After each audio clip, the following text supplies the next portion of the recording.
नमस्कार दोस्तों, स्वागत है आप सभी का आपके अपने यूट्यूब चैनल एप्टीट्यूड सेंटर पर। दोस्तों इस वीडियो में हम लोग देखने वाले हैं फीडर सेकेंड ईयर का दोस्तों जो मॉड्यूल 5 है रिपेयरिंग टेक्निक, उसी का दोस्तों यहाँ पर क्वेश्चन देखेंगे।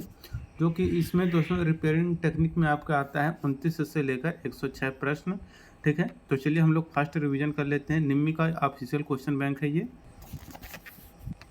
यहाँ पर दोस्तों देखिए, यहाँ पर रिपेयरिंग टेक्निक में दोस्तों यहाँ पर 29 नंबर क्वेश्चन कहा गया है कि एल्युमिनियम धातु का रंग कैसा होता है। देखिए दोस्तों, जो एल्युमिनियम धातु होता है इसका जो रंग होता है यह आपका वाइटिश ग्रे होता है। तो वाइटिश ग्रे आपका करेक्ट आंसर हो जाएगा।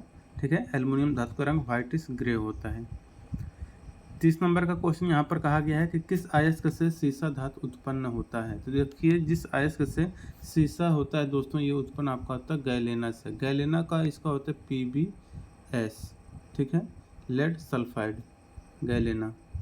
इसी से सीसा लेड को ही हम लोग सीसा बोलते हैं। ठीक है, तो लेड सल्फाइड इसी को हम लोग बोलते हैं गैलेना। इसी से सीसा धातु यानी कि लेड निकाला जाता है।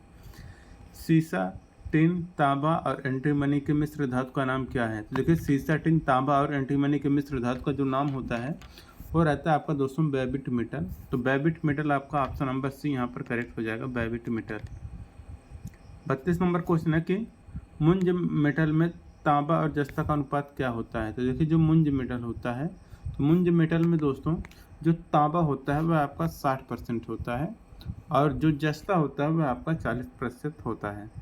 ऑप्शन नंबर यहाँ पर भी करेक्ट हो जाएगा। जो तांबा होगा वो आपका 60%, जस्ता होगा आपका 40%। अब देखिए, यहाँ पर 33 नंबर क्वेश्चन है कि बॉक्साइट अयस्क से किस धातु को निकाला जाता है। तो देखिए, बॉक्साइट जो होता है वो रहता है आपका Al2O3। तो Al2O3 दोस्तों यहाँ पर जो रहेगा इससे आपका निकलेगा एल्युमिनियम। ऑप्शन नंबर यहाँ पर 33 का डी आंसर करेक्ट हो जाएगा। देखिए, यहाँ पर 34 नंबर का क्वेश्चन कहा गया कि पेंट बनाने में किस धातु का उपयोग किया जाता है। तो देखिए दोस्तों, पेंट बनाने के लिए जो हम लोग धातु यूज करते हैं वह आपका रहता है लेड। ठीक है, तो लेड यहाँ पर option number B correct answer हो जाएगा। देखिए, 35 नंबर का क्वेश्चन है कि किस प्रकार का बेल्ट ड्राइव संचालित शाफ्ट ड्राइव करने के लिए विरोध को घुमाएगा। ठीक है, तो जिस प्रकार का बेल्ट ड्राइव संचालित शाफ्ट ड्राइव करने के लिए विरोध को घुमाएगा वो रहता है आपका दोस्तों क्रॉस बेल्ट ड्राइव। ठीक है, तो जो क्रॉस बेल्ट ड्राइव होता है दोस्तों यह ड्राइव शाफ्ट के अपोजिट डायरेक्शन में रोटेट होता है। ठीक है,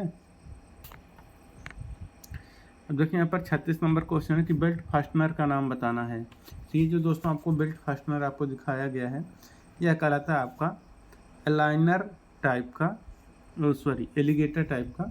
तो ऑप्शन नंबर सी करेक्ट हो जाएगा, एलिगेटर टाइप। अब देखिए, यहाँ पर 37 नंबर क्वेश्चन है गियर का प्रकार बताना है। तो ये जो गियर है दोस्तों ये आपका कहलाता है माइटर गियर। ठीक है, और ये इसका जो एंगल होता है वो दोस्तों यहाँ पर 90 डिग्री बनता है और इनका जो वेलोसिटी रेशियो होता है 1:1 का होता है। ठीक है, अब देखिए, यहाँ पर 38 नंबर क्वेश्चन है कि बेल्ट ड्राइव में एक्स के रूप में चिन्हित भाग का नाम बताना है। तो यहाँ पर दोस्तों जो एक्स पार्ट ये दिखाया गया है यहाँ पर यह आपका कहलाता है दोस्तों जॉकी पुल्ली।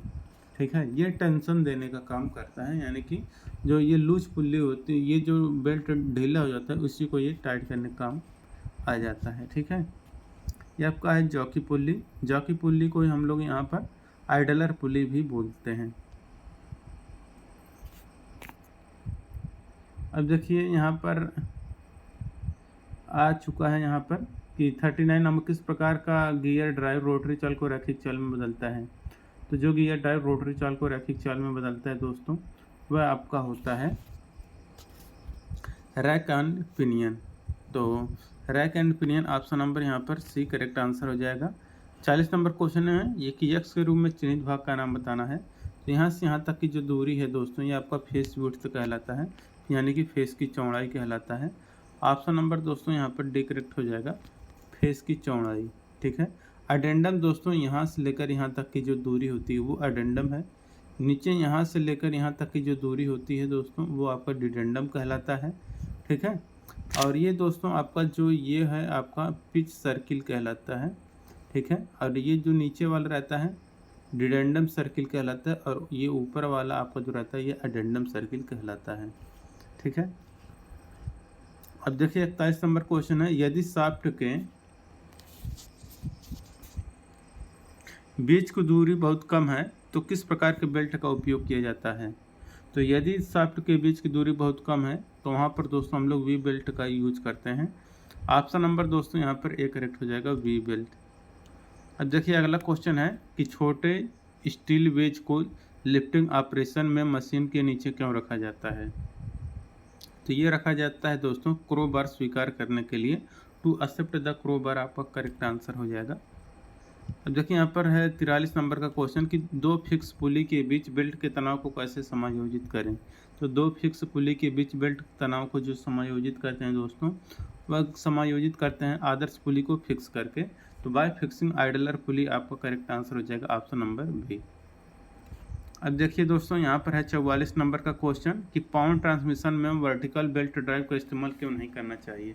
तो पावर ट्रांसमिशन में वर्टिकल बेल्ट ड्राइव का इस्तेमाल नहीं करना चाहिए क्योंकि दोस्तों यह गुरुत्वाकर्षण, खिंचाव और फिसलन के कारण। ठीक है। ऑप्शन नंबर यहाँ पर दोस्तों सी करेक्ट आंसर हो जाएगा। अब चलते हैं दोस्तों अगले क्वेश्चन पर। अगला क्वेश्चन देखिए क्या कह रहा है। कह रहा है कि कपलिंग का नाम बताना है। तो ये जो आपको कपलिंग दिखाया गया है ये आपका यूनिवर्सल कपलिंग कहलाता है। ऑप्शन नंबर डी करेक्ट हो जाएगा, यूनिवर्सल कपलिंग। 46 नंबर क्वेश्चन है कि पावर ट्रांसमिशन में पुली का फेस क्राउन क्यों होता है। तो देखिए पावर ट्रांसमिशन में पुली का जो फेस क्राउन होता है वो रहता है दोस्तों आपका कि keep the belt centralised. Belt को संकेंद्रित करने के लिए यहाँ पर पावर ट्रांसमिशन में पुली का फेस क्राउन बनाया जाता है। ठीक है। अब देखिए यहाँ पर 47 नंबर क्वेश्चन है कि विनिर्माण प्रक्रिया के दौरान की गई गतिविधियों का कौन सा आलेखी प्रतिनिधित्व है। ये रहता है दोस्तों आपका process chart. Option number B correct हो जाएगा, प्रोसेस चार्ट। 48 नंबर क्वेश्चन है कि फास्ट और लूज पुली असेंबली में एक्स के रूप में चिन्हित भाग का नाम बताना है। तो फास्ट और लूज पुली यहाँ पर देखिए ये दिखाया गया है। इसमें जो एक्स पार्ट है यह एक्स पार्ट आपका कहलाता है क्राउन पुली। तो क्राउन पुली आपका करेक्ट आंसर हो जाएगा यहाँ पर। और देखिए 49 नंबर का क्वेश्चन है कि अल्प रिलेटिव मूवमेंट के लिए किस कपलिंग का उपयोग किया जाता है।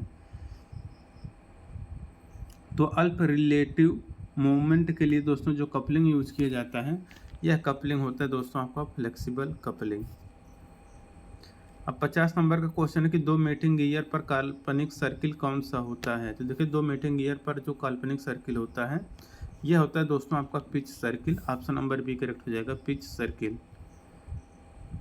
51 नंबर का क्वेश्चन यहाँ पर है कि गियर में पिच सर्किल और रूट सर्किल के बीच रेडियल दूरी का नाम क्या है। तो देखिए गियर में पिच सर्किल और रूट सर्किल के बीच की जो रेडियल दूरी होती है यह होता है आपका दोस्तों डिडेंडम।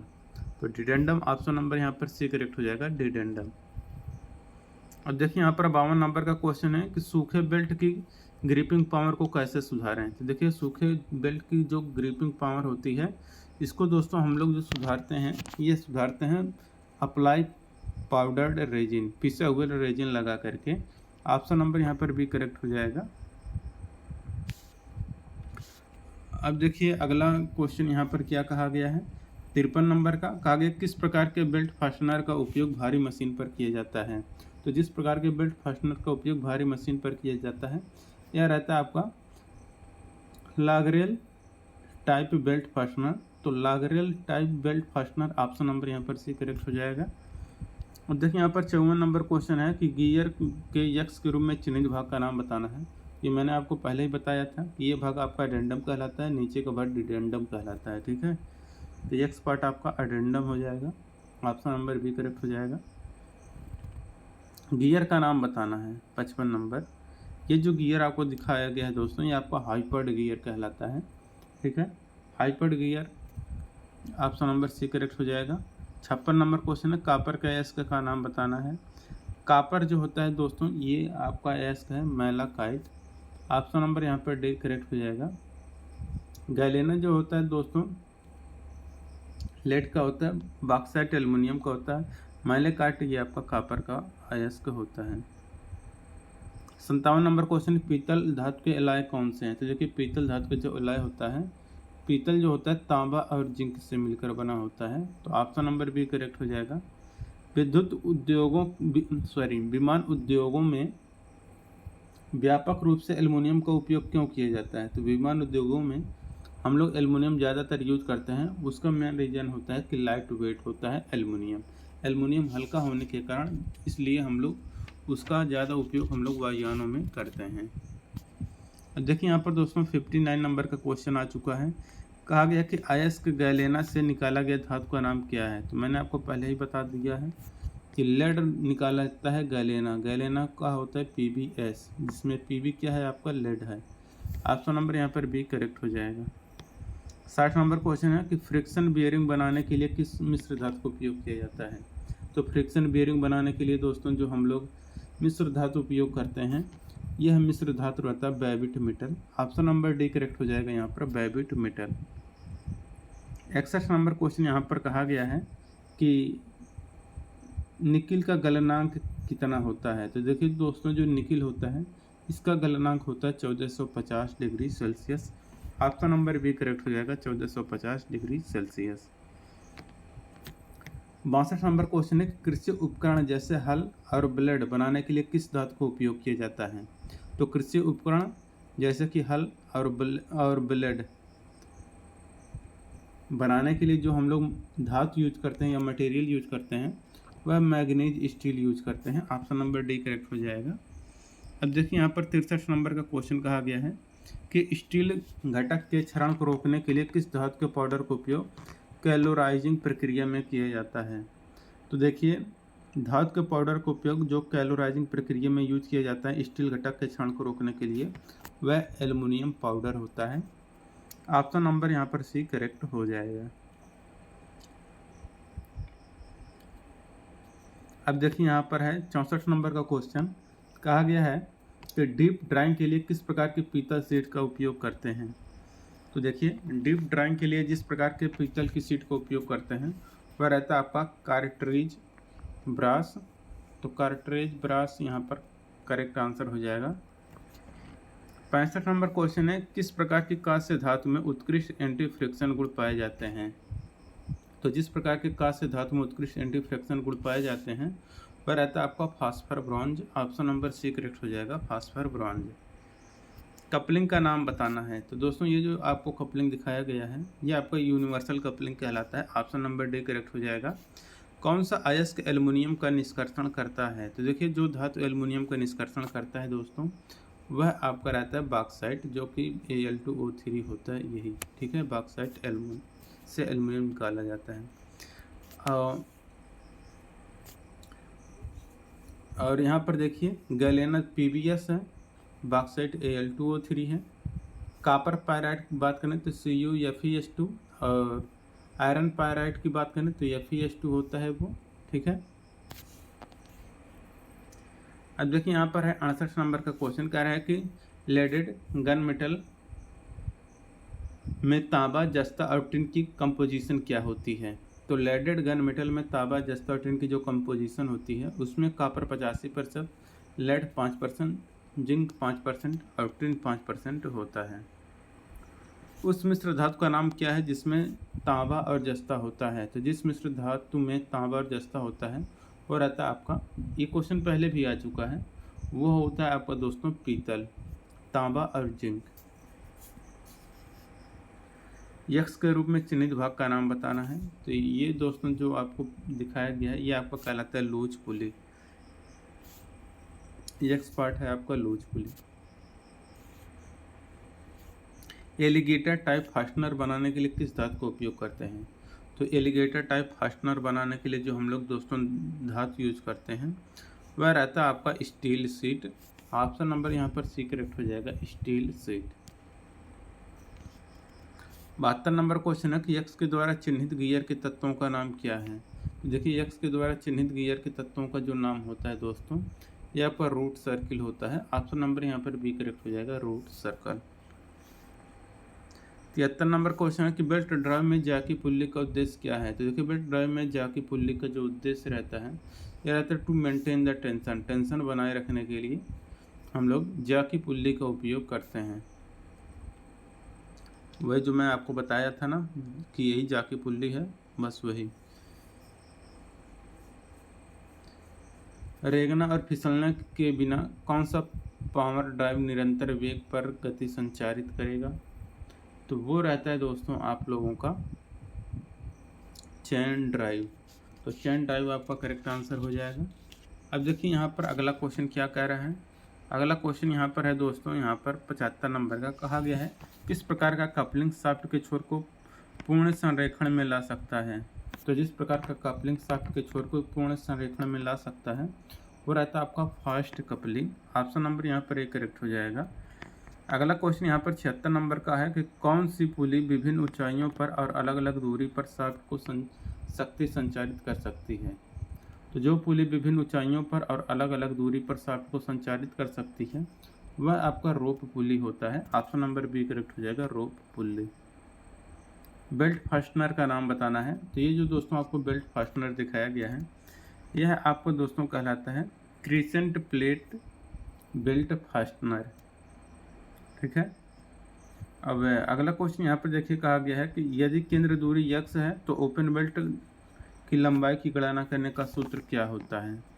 तो ओपन बेल्ट के लिए जो गणना करने का सूत्र होता है उसकी लंबाई, ओपन बेल्ट की लंबाई वो होता है यहाँ पर L equal to capital D plus small d by 2 into 3/1/7 plus 2x होता है, ठीक है।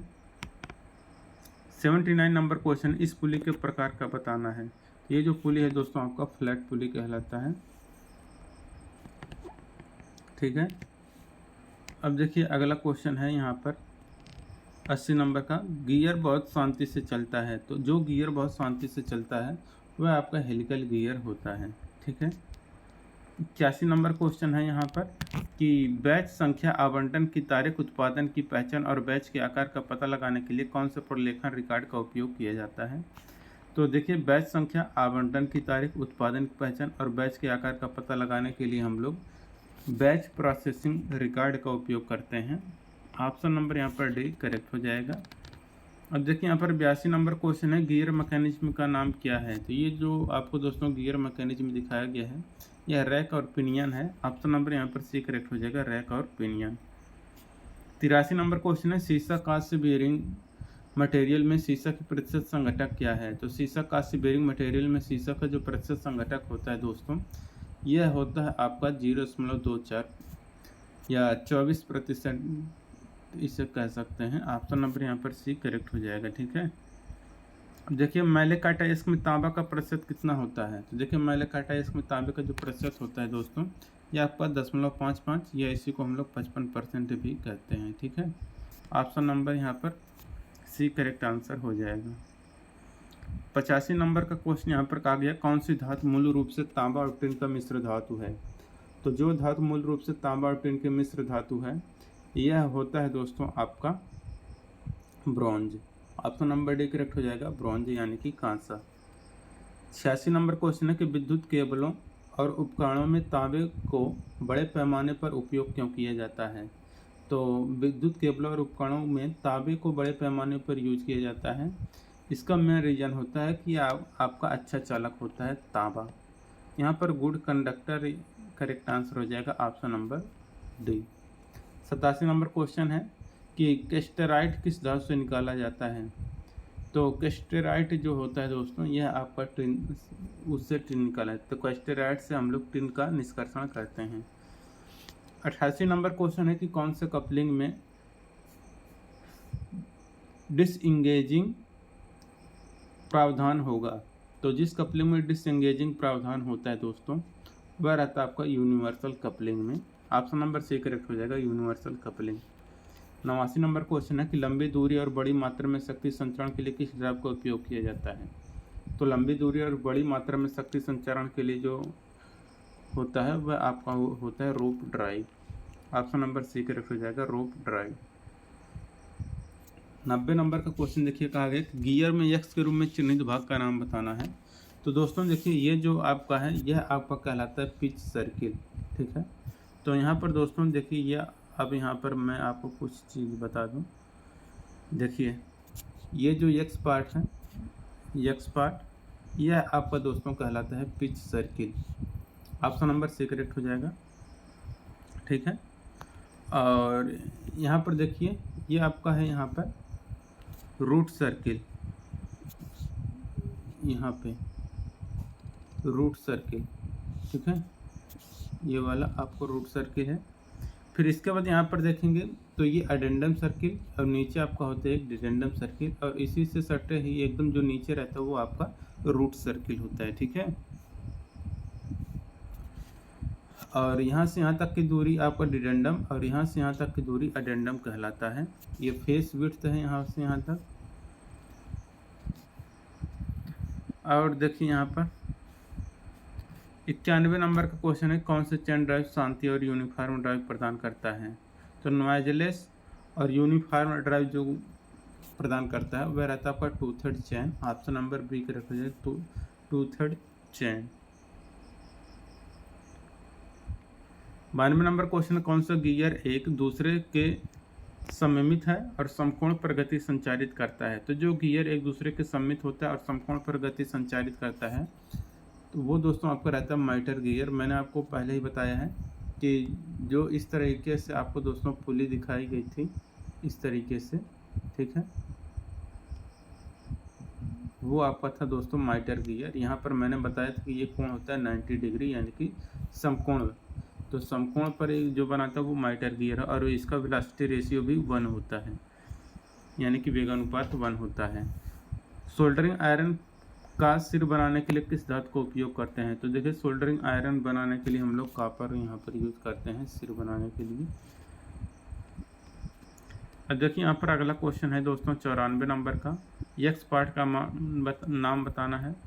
तो यहाँ पर दोस्तों जो यक्स पार्ट आपको दिखाया गया है यह यक्स पार्ट दोस्तों आपको कहलाता है top land. Option number B correct हो जाएगा, टॉप लैंड। 95 नंबर क्वेश्चन है, कैसे फास्ट से लूज पुली में बेल्ट की शिफ्टिंग की जाती है। तो जैसे फास्ट से लूज पुली में बेल्ट की जो शिफ्टिंग की जाती है वो किया जाता है बेल्ट के तनाव को एडजस्ट करके, ठीक है। तो लूज पुली में बेल्ट की शिफ्टिंग जो की जाती है बेल्ट के तनाव को एडजस्ट करके किया जाता है।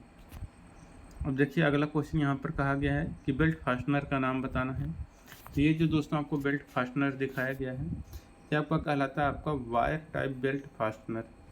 तो वायर टाइप बेल्ट फास्टनर आपका करेक्ट आंसर हो जाएगा। यदि रैपिंग एंगल 180 डिग्री से अधिक है तो क्या होगा। तो रैपिंग एंगल अगर दोस्तों यहाँ पर ग्रेटर देन 180 डिग्री है तो यह क्या होगा दोस्तों कि पुली उच्च टार्क संचारित कर सकता है, ठीक है। तो यहाँ पर हो जाएगा करेक्ट आंसर कि पुली उच्च टार्क संचारित कर सकता है। रैपिंग मतलब यहाँ पर मतलब हो जाएगा दोस्तों कि ये जो जितना कांटेक्ट होता है यही आपका रैपिंग होता है, ठीक है। तो ये जितना ज़्यादा टच करेगा वो उतना ही ज़्यादा पावर ट्रांसमिट कर सकता है, ठीक है। जितना कम मतलब ये टच करेगा उतना ही कम वो टार्क ट्रांसमिट कर पाएगा। हेलिकल गियर कहाँ उपयोग किया जाता है। तो हेलिकल गियर जो होता है दोस्तों ऑटोमोबाइल व्हीकल में यूज़ किया जाता है। तो ऑटोमोबाइल वाहन यहाँ पर ऑप्शन नंबर डी करेक्ट हो जाएगा। यूनिवर्सल कपलिंग का उपयोग कहाँ पर करते हैं। तो ऑटोमोबाइल इंजन या ऑटोमोबाइल व्हीकल में करते हैं। यक्स के रूप में चिन्हित गियर के तत्व का नाम बताना है। तो यहाँ पर दोस्तों देखिए जो दिखाया गया है मैं आपको पहले भी बता चुका हूँ। ये वाला जो होता है आपका अडेंडम सर्किल, ये आपका पिच सर्किल, नीचे आपका डिडेंडम सर्किल होता है और सबसे नीचे यहाँ पर रूट सर्किल भी एक होता है, ठीक है। तो यहाँ पर आपका यक्स पार्ट पूछा गया है तो ये आपका कहलाएगा अडेंडम सर्किल। 101 नंबर क्वेश्चन है कि लंबी दूरी के लिए और बड़ी मात्रा में शक्ति संचरण के लिए किस प्रकार की ड्राइव का उपयोग करते हैं। तो देखिए दोस्तों कि लंबी दूरी और बड़ी मात्रा में शक्ति संचरण के लिए हम लोग गियर ड्राइव का यूज करते हैं। ऑप्शन नंबर यहाँ पर बी करेक्ट हो जाएगा, गियर ड्राइव। 102 नंबर क्वेश्चन है कि यक्स के रूप में चिन्हित भाग का नाम बताना है। ये जो दोस्तों यहाँ पर देखिए यक्स पार्ट दिखाया गया है, ओ सॉरी यहाँ पे ये वाला, तो ये जो होता है दोस्तों ये आपका की कहलाता है। ऑप्शन नंबर 1 करेक्ट हो जाएगा, की यानी कि कुंजी। पावर ट्रांसमिशन में कौन सी बेल्ट कम फिसलती है। तो जो बेल्ट बहुत कम फिसलती है वो रहता है आपका वी बेल्ट, ठीक है। 104 नंबर क्वेश्चन है, किस बेल्ट में उसकी लंबाई को नहीं बदला जा सकता है और फास्टनर के साथ पुनः उपयोग किया जा सकता है? तो वो रहता है दोस्तों आपका वी बेल्ट। ठीक है, ऑप्शन नंबर ए करेक्ट हो जाएगा, वी बेल्ट। 105 नंबर क्वेश्चन है यहाँ पर, विभिन्न गति अनुपात प्राप्त करने के लिए किस प्रकार के बेल्ट ड्राइव का उपयोग करते हैं? तो विभिन्न गति अनुपात प्राप्त करने के लिए हम लोग स्टेप ड्राइव का उपयोग करते हैं। 106 नंबर क्वेश्चन है कि गियर का नाम बताना है। तो इसके दांत देख रहे हैं आप लोग, सीधे सीधे हैं। जब से दांते सीधे हो तो वो आपका स्पर गियर कहलाता है। जब तिरछे में होते हैं दांते तो वो आपका हेलिकल गियर वो यहाँ पर आपका हेलिकल गियर वो कहलाएगा। ठीक है, और जब यहाँ पर इस तरीके से एकदम से हो तो वो आपका जो होता है वो आपका हाइपर गियर होता है। ठीक है, और जो माइटर गियर होता है वो आपका 90 डिग्री पर होता है। तो ये आपका एस्पर गियर था। ठीक है, तो यहाँ पर ये दोस्तों ये आपका चैप्टर कंप्लीट होता है। और वीडियो अच्छा लगा हो तो वीडियो को लाइक करिए और अपने दोस्तों के साथ शेयर करिए। और पीडीएफ लेने के लिए आप लोग टेलीग्राम जरूर ज्वाइन कर लें, वहाँ पर पीडीएफ भेज दिया गया है, जाकर डाउनलोड कर सकते हैं। मिलेंगे नेक्स्ट वीडियो में। Thank you.